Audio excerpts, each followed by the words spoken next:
Lily, lingering for a moment on the corner, looked out on the afternoon spectacle of Fifth Avenue. It was a day in late April, and the sweetness of spring was in the air. It mitigated the ugliness of the long crowded thoroughfare, blurred the gaunt rooflines, threw a mauve veil over the discouraging perspective of the side streets, and gave a touch of poetry to the delicate haze of green that marked the entrance to the park. As Lily stood there, she recognized several familiar faces in the passing carriages. The season was over, and its ruling forces had disbanded, but a few still lingered, delaying their departure for Europe, or passing through town on their return from the south. Among them was Mrs. Van Osburgh, swaying majestically in her sea-spring barouche, with Mrs. Percy Gryce at her side, and the new heir to the Gryce millions enthroned before them on his nurse's knees.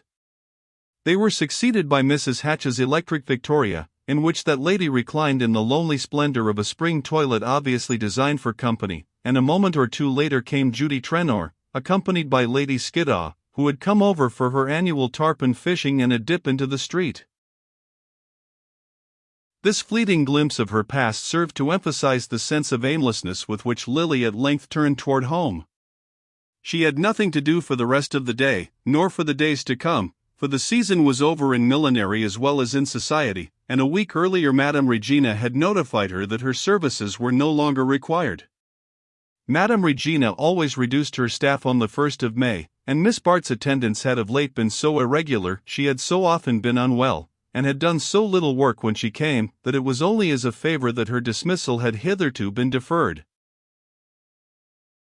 Lily did not question the justice of the decision. She was conscious of having been forgetful, awkward, and slow to learn. It was bitter to acknowledge her inferiority even to herself, but the fact had been brought home to her that as a breadwinner she could never compete with professional ability. Since she had been brought up to be ornamental, she could hardly blame herself for failing to serve any practical purpose, but the discovery put an end to her consoling sense of universal efficiency. As she turned homeward, her thoughts shrank in anticipation from the fact that there would be nothing to get up for the next morning. The luxury of lying late in bed was a pleasure belonging to the life of ease, it had no part in the utilitarian existence of the boarding house. She liked to leave her room early, and to return to it as late as possible, and she was walking slowly now in order to postpone the detested approach to her doorstep. But the doorstep, as she drew near it, acquired a sudden interest from the fact that it was occupied, and indeed filled, by the conspicuous figure of Mr. Rosedale, whose presence seemed to take on an added amplitude from the meanness of his surroundings. The sight stirred Lily with an irresistible sense of triumph. Rosedale, a day or two after their chance meeting, had called to inquire if she had recovered from her indisposition, but since then she had not seen or heard from him, and his absence seemed to betoken a struggle to keep away, to let her pass once more out of his life. If this were the case, his return showed that the struggle had been unsuccessful, for Lily knew he was not the man to waste his time in an ineffectual sentimental dalliance. He was too busy, too practical, and above all too much preoccupied with his own advancement, to indulge in such unprofitable asides. In the peacock blue parlor, with its bunches of dried pampas grass, and discolored steel engravings of sentimental episodes, he looked about him with unconcealed disgust, laying his hat distrustfully on the dusty console adorned with a Rogers statuette. Lily sat down on one of the plush and rosewood sofas, and he deposited himself in a rocking chair draped with a starched antimacassar which scraped unpleasantly against the pink fold of skin above his collar. "My goodness, you can't go on living here," he exclaimed. Lily smiled at his tone. "I am not sure that I can, but I have gone over my expenses very carefully, and I rather think I shall be able to manage it." "Be able to manage it? That's not what I mean, it's no place for you." "It's what I mean, for I have been out of work for the last week." Out of work, out of work. What a way for you to talk. The idea of your having to work, it's preposterous. He brought out his sentences in short violent jerks, as though they were forced up from a deep inner crater of indignation. It's a farce, a crazy farce, he repeated, his eyes fixed on the long vista of the room reflected in the blotched glass between the windows. Lily continued to meet his expostulations with a smile. I don't know why I should regard myself as an exception, she began. Because you are, that's why, and your being in a place like this is a damnable outrage. I can't talk of it calmly. She had in truth never seen him so shaken out of his usual glibness, and there was something almost moving to her in his inarticulate struggle with his emotions. He rose with a start which left the rocking chair quivering on its beam ends, and placed himself squarely before her. Look here, Miss Lily, I'm going to Europe next week, going over to Paris and London for a couple of months, and I can't leave you like this. I can't do it. I know it's none of my business, you've let me understand that often enough, but things are worse with you now than they have been before, and you must see that you've got to accept help from somebody. You spoke to me the other day about some debt to Trenor. I know what you mean, and I respect you for feeling as you do about it. A blush of surprise rose to Lily's pale face, but before she could interrupt him he had continued eagerly, Well, I'll lend you the money to pay Trenor, and I won't, see here, don't take me up till I've finished. What I mean is, it'll be a plain business arrangement, such as one man would make with another. Now, what have you got to say against that? Lily's blush deepened to a glow in which humiliation and gratitude were mingled, and both sentiments revealed themselves in the unexpected gentleness of her reply. Only this, that it is exactly what Gus Trenor proposed, and that I can never again be sure of understanding the plainest business arrangement. Then, realizing that this answer contained a germ of injustice, she added, even more kindly, Not that I don't appreciate your kindness, that I'm not grateful for it. But a business arrangement between us would in any case be impossible, because I shall have no security to give when my debt to Gus Trenor has been paid.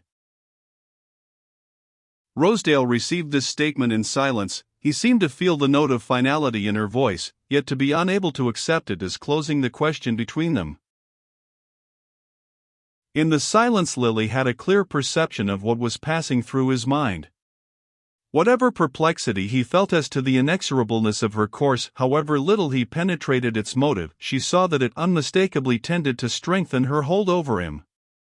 It was as though the sense in her of unexplained scruples and resistances had the same attraction as the delicacy of feature, the fastidiousness of manner, which gave her an external rarity, an air of being impossible to match. As he advanced in social experience, this uniqueness had acquired a greater value for him, as though he were a collector who had learned to distinguish minor differences of design and quality in some long-coveted object. Lily, perceiving all this, understood that he would marry her at once, on the sole condition of a reconciliation with Mrs. Dorset, and the temptation was the less easy to put aside because, little by little, circumstances were breaking down her dislike for Rosedale.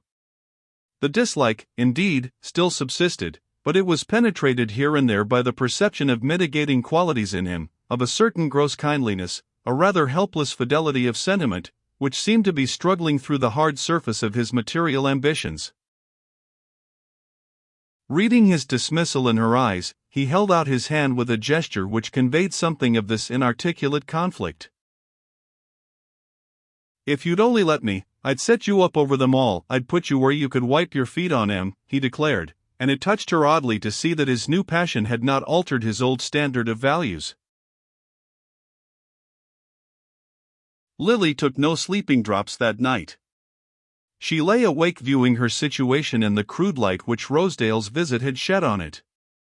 In fending off the offer he was so plainly ready to renew, had she not sacrificed to one of those abstract notions of honor that might be called the conventionalities of the moral life? What debt did she owe to a social order which had condemned and banished her without trial? She had never been heard in her own defense. She was innocent of the charge on which she had been found guilty, and the irregularity of her conviction might seem to justify the use of methods as irregular in recovering her lost rights. Bertha Dorset, to save herself, had not scrupled to ruin her by an open falsehood. Why should she hesitate to make private use of the facts that chance had put in her way? After all, half the opprobrium of such an act lies in the name attached to it. Call it blackmail and it becomes unthinkable, but explain that it injures no one, and that the rights regained by it were unjustly forfeited, and he must be a formalist indeed who can find no plea in its defense. The arguments pleading for it with Lily were the old unanswerable ones of the personal situation, the sense of injury, the sense of failure, the passionate craving for a fair chance against the selfish despotism of society. She had learned by experience that she had neither the aptitude nor the moral constancy to remake her life on new lines, to become a worker among workers, and let the world of luxury and pleasure sweep by her unregarded.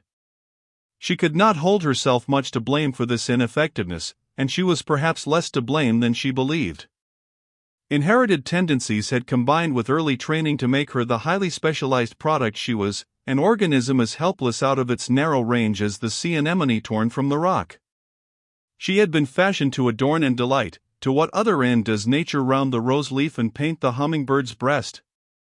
And was it her fault that the purely decorative mission is less easily and harmoniously fulfilled among social beings than in the world of nature?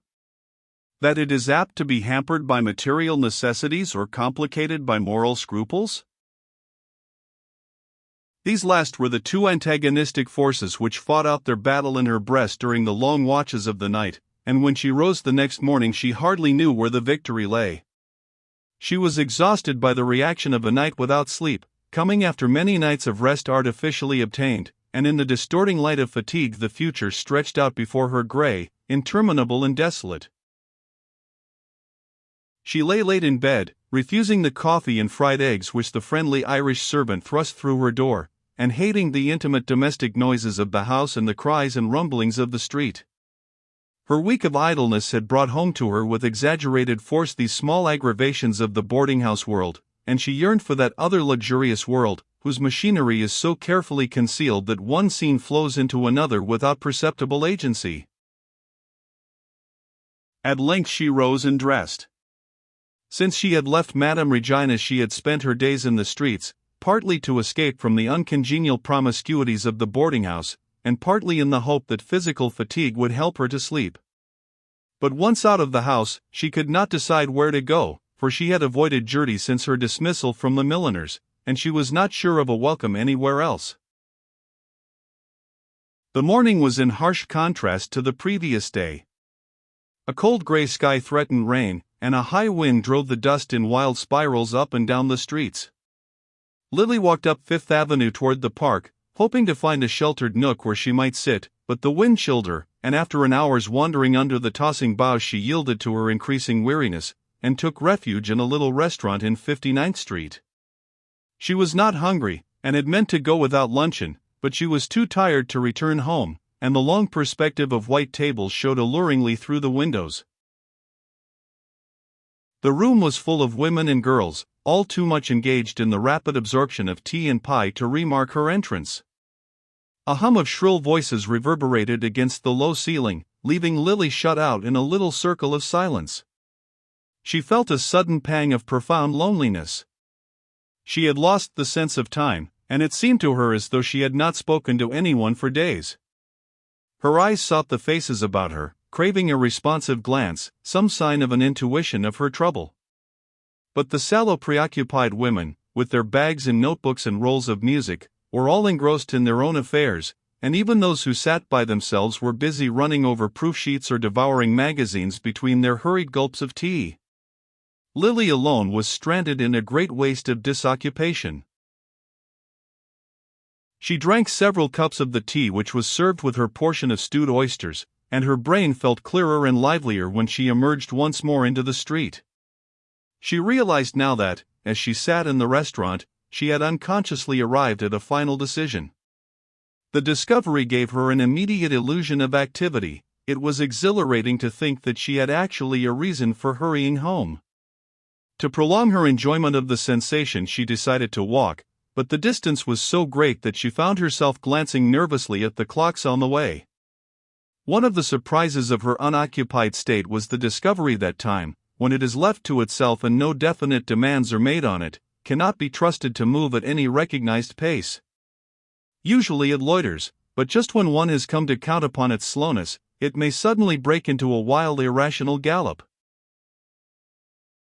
She found, however, on reaching home, that the hour was still early enough for her to sit down and rest a few minutes before putting her plan into execution.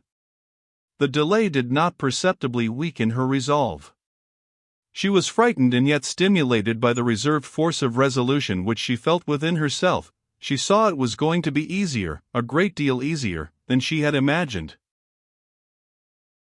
At 5 o'clock she rose, unlocked her trunk, and took out a sealed packet which she slipped into the bosom of her dress. Even the contact with the packet did not shake her nerves as she had half expected it would. She seemed encased in a strong armor of indifference, as though the vigorous exertion of her will had finally benumbed her finer sensibilities. She dressed herself once more for the street, locked her door and went out. When she emerged on the pavement, the day was still high, but a threat of rain darkened the sky and cold gusts shook the signs projecting from the basement shops along the street. She reached Fifth Avenue and began to walk slowly northward. She was sufficiently familiar with Mrs. Dorset's habits to know that she could always be found at home after 5. She might not, indeed, be accessible to visitors, especially to a visitor so unwelcome, and against whom it was quite possible that she had guarded herself by special orders, but Lily had written a note which she meant to send up with her name, and which she thought would secure her admission. She had allowed herself time to walk to Mrs. Dorset's, thinking that the quick movement through the cold evening air would help to steady her nerves, but she really felt no need of being tranquilized. Her survey of the situation remained calm and unwavering. As she reached 50th Street the clouds broke abruptly, and a rush of cold rain slanted into her face. She had no umbrella and the moisture quickly penetrated her thin spring dress. She was still half a mile from her destination, and she decided to walk across to Madison Avenue and take the electric car. As she turned into the side street, a vague memory stirred in her. The row of budding trees, the new brick and limestone housefronts, the Georgian flat house with flower boxes on its balconies, were merged together into the setting of a familiar scene. It was down this street that she had walked with Selden, that September day 2 years ago. A few yards ahead was the doorway they had entered together. The recollection loosened a throng of benumbed sensations, longings, regrets, imaginings, the throbbing brood of the only spring her heart had ever known. It was strange to find herself passing his house on such an errand. She seemed suddenly to see her action as he would see it, and the fact of his own connection with it, the fact that, to attain her end, she must trade on his name, and profit by a secret of his past, chilled her blood with shame. What a long way she had traveled since the day of their first talk together. Even then her feet had been set in the path she was now following, even then she had resisted the hand he had held out. All her resentment of his fancied coldness was swept away in this overwhelming rush of recollection. Twice he had been ready to help her by loving her, as he had said, and if, the third time, he had seemed to fail her, whom but herself could she accuse? Well, that part of her life was over. She did not know why her thoughts still clung to it. But the sudden longing to see him remained. It grew to hunger as she paused on the pavement opposite his door. The street was dark and empty, swept by the rain. She had a vision of his quiet room, of the bookshelves, and the fire on the hearth. She looked up and saw a light in his window, then she crossed the street and entered the house.